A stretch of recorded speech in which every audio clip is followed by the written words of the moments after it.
75 ஆண்டுகளிலே 6 முறைதான் வந்திருக்கின்றார்கள். நம்ம 72 தொடங்கப்பட்டு 52 ஆண்டுகளிலே 7 முறை வந்திருக்கின்றோம்.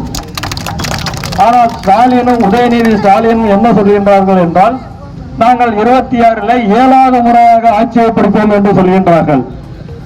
ஆனால் 26 புரட்சி தமிழர் எடப்பாடியார் அவர்கள் தலைமையிலே 8வது முறையாக அனைத்து இந்திய அண்ணா திராவிட முன்னேற்ற கழகம் புரட்சித் தலைவர் எம்ஜிஆர் அவர்களுடைய ஆட்சியோடும் புரட்சி தலைவி அம்மா அவருடைய ஆட்சியோடும் அவருடைய ஆட்சி புரட்சி தமிழர் எடப்பாடியார் தலைமையில 26 8வது முறையாக நம்ம ஆட்சியை பிடிப்போம். அது 6வது முறையோட நின்றுக்குவார்கள்.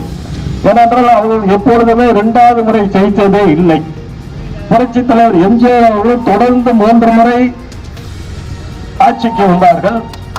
கலைஞர் இருந்தார்கள், ஸ்டாலின் இருந்தார்கள். அவர்களால் வரவே முடியவில்லை.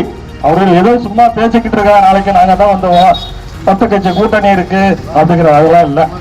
உங்களுக்கு தெரியும், 2014 புரட்சி தலைவி அம்மா அவர்கள் 39 சட்டமன்ற நாடாளுமன்ற தொகுதிகளிலேயும் தனியாக நின்று 37 இடங்களை வெற்றி பெற்றோம். புரட்சி தலைவி அம்மா அவர்கள் தலைமையில் இந்தியாவில் 3வது இயக்கமாக 2014 அனைத்து இந்திய அண்ணா திராவிட முன்னேற்ற கழகம் இந்தியாவிலே 3வது பெரிய கட்சியாக நாடாளுமன்றத்தில் அமர்ந்தது. அந்த அளவுக்கு தனியாக நின்று வெற்றி பெற்ற கட்சி புரட்சி தலைவர் எம்ஜிஆர் அவர்களும் சரி, புரட்சி தலைவர் அம்மா அவர்களும் சரி, அந்த இயக்கம். ஆனால் திராவிட முன்னேற்ற கழகம் அவர்கள் ஆரம்பித்ததிலிருந்து என்றாவது கூட்டணி இல்லாமல் அவர்கள் தனித்து நின்று வெற்றி பெற்றிருக்க முடியுதா என்று சிந்தித்து பாருங்கள். அவர்களால் முடியாது. ஏன்னா அவர்களுக்கு அந்த அளவுக்கு இல்லை. அனைத்து இந்திய அண்ணா திராவிட முன்னேற்ற கழகம் தமிழகத்தில் பெரிய இயக்கம்.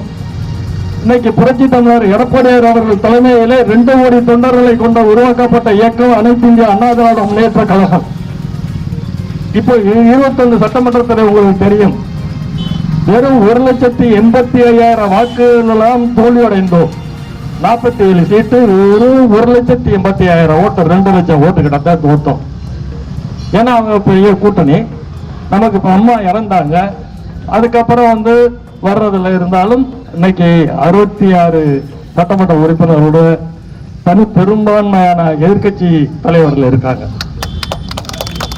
ஏன்னா உங்களுக்கு நல்லா தெரியும், புரட்சி தலைவி உங்களுக்கு தெரியும், தாலிக்கு தங்கம், பள்ளி குழந்தைகளுக்கு சீருடை, சைக்கிள், லேப்டாப், 14 வகையான நலத்திட்டங்களை கொண்டு வந்தாங்க. அதே மாதிரி அம்மா பல்வேறு திட்டங்களை கொண்டு வந்திருக்காரு. இப்ப புரட்சி தமிழர் எடப்பாடியார் அவர்கள் ஒரே வருடத்தில் 11 மெடிக்கல் கல்லூரியை கொண்டு வந்தாங்க. அது மாதிரி பல்வேறு திட்டங்களை கொண்டு வந்தாங்க. இப்ப நம்ம இதுல பாத்தீங்கன்னா புதுக்கோட்டை மாவட்டத்தை எடுத்துக்கோங்க. நம்ம மக்கள் நல்வாழ்வுத்துறை அமைச்சர் விஜயபாஸ்கருக்கு உள்ள மெடிக்கல் காலேஜ் இருந்துச்சு. பல் மருத்துவக் கல்லூரி எங்க இருக்கு? சென்னையில இருக்கு. இப்ப புதுக்கோட்டையில் ஆரம்பிச்சிருக்காங்க, அப்படியே போட்டு வச்சிருக்காங்க. விவசாய கல்லூரி கொண்டு வந்திருக்காங்க. எல்லாமே அதிமுக ஆட்சியில தான் இங்க வந்தது நம்ம புதுக்கோட்டை மாவட்டத்துக்கு. அப்புறம் காவேரி குண்டாறு திட்டத்தை கொண்டு வந்தாங்க. அது பாதியோட நிக்குது, அப்படியே நிக்குது. புரட்சி தமிழர் எடப்பாடியார் முதலமைச்சராக இருக்கும்போது 1400 கோடி அதுக்கு ஒதுக்குறாங்க, அது அப்படியே நிக்குது.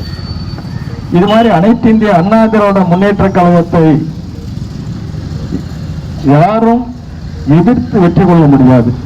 ஏன்னா நீங்க 2016 பார்த்திருப்பீங்க, 234 சட்டமன்ற தொகுதியிலையும் ரெட்டலை நிறுத்துறது புரட்சி தலைவி அம்மா அவர்கள் தான், வேற எந்த கட்சிக்குமே இல்லை. ஆனா என்னைக்காவது திராவிட முன்னேற்ற கழகம் 234 தொகுதியிலையும் சூரியன்ல நின்றுக்குன்னு சொல்லுங்க, யாராவது சொல்லுங்க. இல்ல, அவங்க நின்னதே இல்லை. ஆனா அனைத்து இந்திய அண்ணா திராவிட முன்னேற்ற கழகம் தான் அதே மாதிரி இருக்கு.